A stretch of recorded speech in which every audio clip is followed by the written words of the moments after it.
Hello everyone. आज हम लोग आधुनिक भारत के इतिहास में दो टॉपिक कवर करेंगे, यूरोपीय कंपनियों का आगमन एंड ईस्ट इंडिया कंपनी और बंगाल के नवाब। तो चलिए स्टार्ट करते हैं। वास्को डी गामा कालीकट तट पर पहुंचा 1498 ईस्वी में। वास्को डी गामा कालीकट तट पर कब पहुंचा था? 1498 ईस्वी में। पुर्तगाली उपनिवेश का प्रथम वायसराय भारत में था फ्रांसिस्को दी अल्मीडा। पुर्तगाली उपनिवेश का प्रथम वायसराय भारत में कौन था? Francisco de Almeida. Vasco D gamma का कालीकट में स्वागत किया था जेमुरिन ने। वास्को डी गामा का कालीकट में स्वागत किया था जेमुरिन ने। सूची 1 को सूची 2 से मिलान करना है। समुद्री यात्री और वो किस देश से आए थे? वो वास्को डी गामा पुर्तगाल से आए थे। क्रिस्टोफर कोलंबस स्पेन से आए थे। कैप्टन कुक ग्रेट ब्रिटेन से आए थे। तस्मान हॉलैंड से आए थे। भारत में पुर्तगाली शक्ति का वास्तविक संस्थापक था अल्बुकर्क। भारत में पुर्तगाली शक्ति का वास्तविक संस्थापक कौन था? अल्बुकर्क। पुर्तगालियों ने भारत में प्रथम दुर्ग का निर्माण कहाँ किया था? कोचीन में। पुर्तगालियों ने भारत में प्रथम दुर्ग का निर्माण कहाँ किया था? कोचीन में। मध्यकाल में सर्वप्रथम भारत से व्यापार संबंध स्थापित करने वाले थे पुर्तगाली। मध्यकाल में सर्वप्रथम भारत से व्यापार संबंध स्थापित करने वाले कौन थे? पुर्तगाली। भारत में प्रथम सामुद्रिक व्यापारिक केंद्र स्थापित किया पुर्तगालियों ने। भारत में प्रथम सामुद्रिक व्यापारिक केंद्र स्थापित किया पुर्तगालियों ने। बंगाल की बांदेल, चिंसुरा, हुगली तथा श्रीरामपुर फैक्ट्रियों में से एक जो पुर्तगालियों द्वारा स्थापित की गई थी हुगली। बंगाल की बांदेल, चिंसुरा, हुगली तथा श्रीरामपुर फैक्ट्रियों में से एक जो पुर्तगालियों के द्वारा स्थापित की गई थी वो थी हुगली। पांडिचेरी के संदर्भ में सही कथन। पांडिचेरी पर कब्जा करने वाली पहली यूरोपीय शक्ति पुर्तगाली थी। पांडिचेरी पर कब्जा करने वाली पहली यूरोपीय शक्ति कौन थी? पुर्तगाली। हुगली को बंगाल की खाड़ी में सामुद्रिक लूटपाट के लिए अड्डा बनाया था पुर्तगालियों ने। हुगली को बंगाल की खाड़ी में सामुद्रिक लूटपाट के लिए अड्डा बनाया था किसने? पुर्तगालियों ने। कलकत्ता का संस्थापक था जॉब चार्नॉक। कलकत्ता का संस्थापक था जॉब चार्नॉक। भारत में यूरोपीय शक्तियों के प्रवेश के संदर्भ में सही कथन है। ये सारे सही कथन है यूरोपीय शक्तियों के प्रवेश के संदर्भ में। अंग्रेज़ों ने अपना पहला कारखाना दक्षिण भारत में मछलीपट्टनम में लगाया था। पूर्वी भारत में अंग्रेजी कंपनी ने 1633 में उड़ीसा में पहला कारखाना लगाया। डुप्ले के नेतृत्व में फ्रांसीसियों ने 1746 में मद्रास पर कब्जा किया था।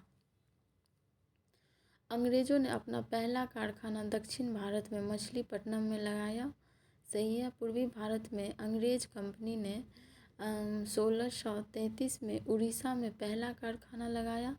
डुप्ले के नेतृत्व में फ्रांसीसियों ने 1746 में मद्रास पर कब्जा किया था। भारत के साथ व्यापार के लिए सर्वप्रथम संयुक्त पूंजी कंपनी आरंभ करने वाले लोग कौन थे? डच। भारत के साथ व्यापार करने के लिए सर्वप्रथम संयुक्त पूंजी कंपनी आरंभ करने वाले लोग कौन थे? डच। डचों ने पुर्तगालियों को पराजित किया और आधुनिक कोची में उन्होंने फोर्ट विलियम का निर्माण किया।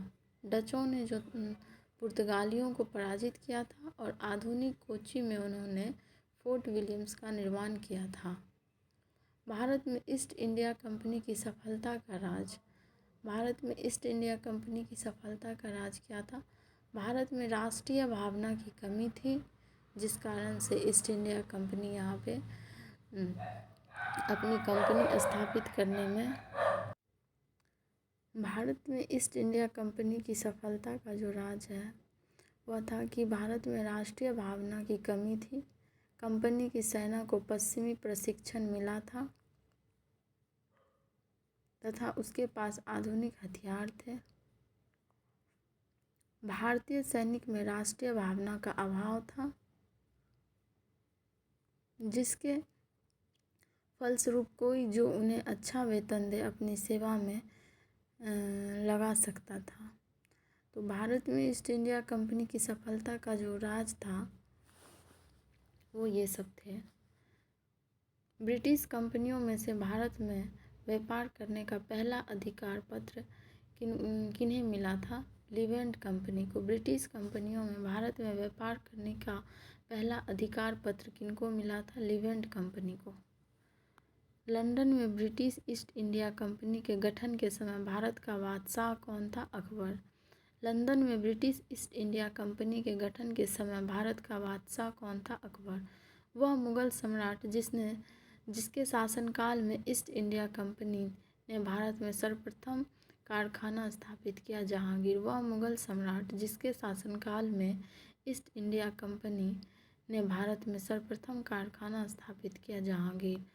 भारत में 1613 ईस्वी में अंग्रेज़ों ने अपनी पहली फैक्ट्री स्थापित की थी सूरत में।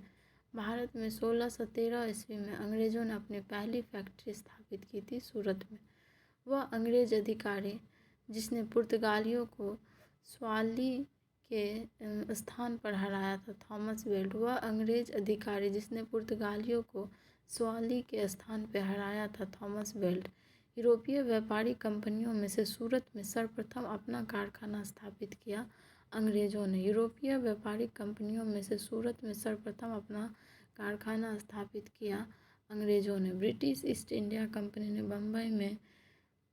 बम्बई लिया था पुर्तगालियों से। ब्रिटिश ईस्ट इंडिया कंपनी ने बम्बई लिया था पुर्तगालियों से। ईस्ट इंडिया कंपनी का गवर्नर जिसे औरंगजेब द्वारा भारत से निष्कासित किया गया?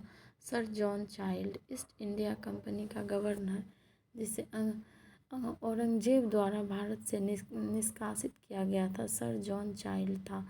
प्रथम कर्नाटक युद्ध का तात्कालिक कारण क्या था? प्रथम कर्नाटक युद्ध का तत्कालिक कारण क्या था? अंग्रेज़ों द्वारा फ्रांसीसी जहाज का अधिग्रहण। अंग्रेज़ों द्वारा फ्रांसीसी जहाज़ों का अधिग्रहण। कर्नाटक युद्ध लड़ा गया अंग्रेज़ व फ्रांसीसी के मध्य। कर्नाटक युद्ध किसके मध्य लड़ा गया था? अंग्रेज़ व फ्रांसीसी के मध्य। अब ये मिलान करने वाला है। प्रथम कर्नाटक युद्ध जो था उसका अंत हुआ था एक्स-ला-चैपल संधि से। द्वितीय कर्नाटक युद्ध अनिर्णायक युद्ध था। तृतीय कर्नाटक युद्ध पेरिस की संधि से अंत हुआ उसका। प्रथम मैसूर युद्ध ब्रिटिश की हार हुई। प्रथम कर्नाटक युद्ध जो था वो एक्स-ला-चैपल की संधि से उसका अंत हुआ। द्वितीय कर्नाटक युद्ध अनिर्णायक युद्ध था। तृतीय कर्नाटक युद्ध पेरिस की संधि से इसका अंत हुआ। प्रथम मैसूर युद्ध ब्रिटिश की हार हुई इसमें। प्रथम यूरोपीय व्यक्ति जिसने भू क्षेत्र अर्जित करने के उद्देश्य से भारतीय राजाओं के झगड़े में भाग लेने की नीति आरंभ की? डुप्ले। प्रथम यूरोपीय व्यक्ति जिसने भू क्षेत्र अर्जित करने के उद्देश्य से भारतीय राजाओं के झगड़े में भाग लेने की नीति आरंभ की थी वो कौन था? डुप्ले। भारत में फ्रांसीसियों ने अपना सबसे पहला कारखाना स्थापित किया था सूरत में। भारत में फ्रांसीसियों ने अपना सबसे पहला कारखाना स्थापित किया था सूरत में। फ्रांसीसी ईस्ट इंडिया कंपनी स्थापित हुई थी लुई 14वें के शासनकाल में। फ्रांसीसी ईस्ट इंडिया कंपनी स्थापित हुई थी लुई 14वें के शासनकाल में। भारत में फ्रांसीसी कंपनी का संस्थापक माना जाता है कलवर्ट को। भारत में फ्रांसीसी कंपनी का संस्थापक माना जाता है कलवर्ट को। बंगाल में डचों द्वारा स्थापित कारखाना था चेंसुरा में। बंगाल में डचों द्वारा स्थापित कारखाना जो था वो था चेंसुरा में। फ्रांसीसी दक्कन में शक्ति आंदोलन स्थापित करने में असफल रहे क्योंकि अंग्रेज़ की फौज शक्तिशाली थी। फ्रांसीसी दक्कन में शक्ति आंदोलन स्थापित करने में असफल रहे क्योंकि अंग्रेज़ की फौज शक्तिशाली थी। भारत में यूरोपीय शक्तियों के आगमन का क्रम है पुर्तगीज़, उसके बाद डच, फिर अंग्रेज़, उसके बाद फ्रांसीसी। पुर्तगीज़, फिर डच, फिर अंग्रेज़, फिर फ्रांसीसी। उसके बाद है सुमेलित करने के लिए पांडिचेरी, वो फ्रेंच के कब्जे में था। गोवा पुर्तगीज़ के, ट्रांकेवार डेनिश डेन और सद्रास डच के। Pondicherry French, Goa Portuguese, Tranquebar Danish Dane और सद्रास डच। यूरोपियों में स्वतंत्रता पूर्व भारत में व्यापारी के रूप में सबसे अंत में आए फ्रांसीसी। यूरोपियों में स्वतंत्रता पूर्व भारत में व्यापारी के रूप में सबसे अंत में आए थे फ्रांसीसी। इसके बाद दूसरा टॉपिक है ईस्ट इंडिया कंपनी और बंगाल के नवाब। मुगल सम्राट द्वारा नियुक्त बंगाल का अंतिम गवर्नर था मुर्शीद कुली खां।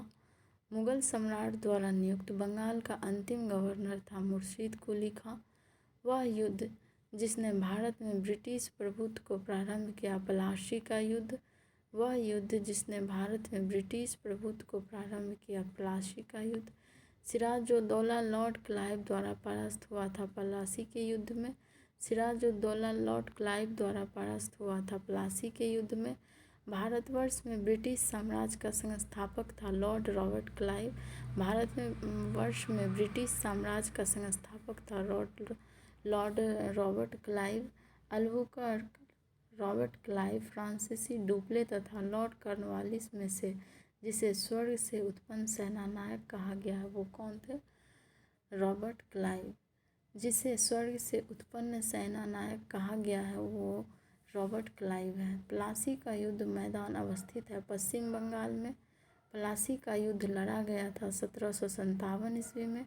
बंगाल का वह नवाब जिसने अपनी राजधानी मुर्शिदाबाद से मुंगेर स्थानांतरित किया था वो कौन थे? मीर कासिम। बंगाल का वह नवाब जिसने अपनी राजधानी मुर्शिदाबाद से मुंगेर स्थानांतरित किया था वो कौन थे? मीर कासिम। सबसे अधिक निर्णायक युद्ध जिसने अंग्रेज़ों के भारत में प्रभुत्व को स्थापित किया, बक्सर का युद्ध।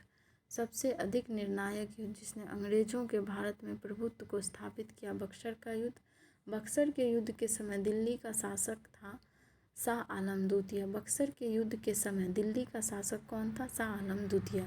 बक्सर की लड़ाई के समय बंगाल का नवाब था मीर जाफ़र।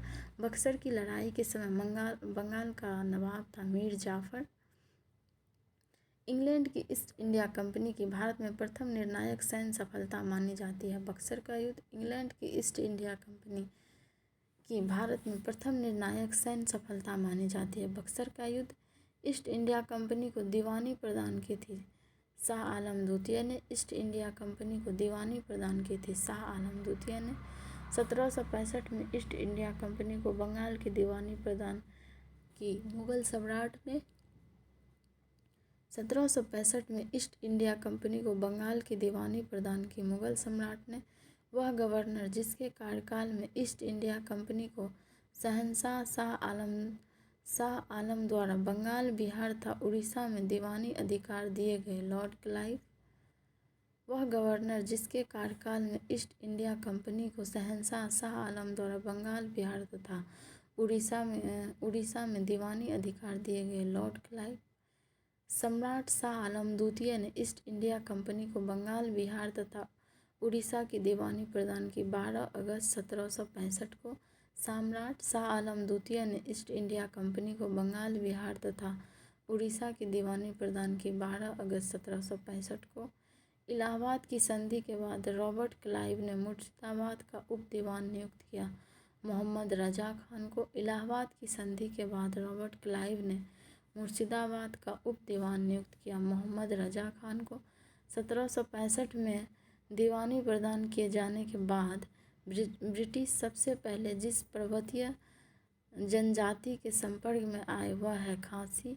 1765 में दीवानी प्रदान किए जाने के बाद ब्रिटिश सबसे पहले जिस पर्वतीय जनजाति के संपर्क में आए वह है खासी। 18वें शतक में भारत में लड़े गए युद्धों का सही कालानुक्रम है: पहले अंबर युद्ध, फिर प्लासी युद्ध, फिर बंसीवास युद्ध, फिर बक्सर युद्ध। 18वें शतक में भारत में लड़े गए युद्धों का सही कालानुक्रम है: अंबर युद्ध, उसके बाद प्लासी युद्ध, फिर बंसीवास युद्ध और उसके बाद बक्सर युद्ध। बंसीवास के युद्ध 1760 में ब्रिटिश ने फ्रेंच को हराया। बंसीवास का जो युद्ध हुआ था 1760 में, उसमें ब्रिटिश ने फ्रेंच को हराया था। यह है सुमेलित करने के लिए। बक्सर का युद्ध, ये मीर कासिम विरुद्ध ईस्ट इंडिया कंपनी। बंसीवास का युद्ध, फ्रांसीसी विरुद्ध ईस्ट इंडिया कंपनी। चिलियावाड़ा का युद्ध, डलहौजी के विरुद्ध सिख। खुर्दा का युद्ध, निजाम विरुद्ध मराठे। भारत में अंग्रेज़ों का सर्वाधिक विरोध किया गया मराठों के द्वारा। बक्सर का युद्ध, मीर कासिम विरुद्ध ईस्ट इंडिया कंपनी। बंसीवास का युद्ध, विरुद्ध ईस्ट इंडिया कंपनी, चिलियावाड़ा का युद्ध, डलहौजी के विरुद्ध सिख, खुर्दा का युद्ध, निजाम विरुद्ध मराठे। भारत में अंग्रेजों का सर्वाधिक विरोध किया गया मराठा द्वारा। तो गाइस आज हम लोग ने 2 टॉपिक कवर किया और इसके बाद फिर ये और जितने भी टॉपिक है वो मैं सारे कवर कराऊंगी।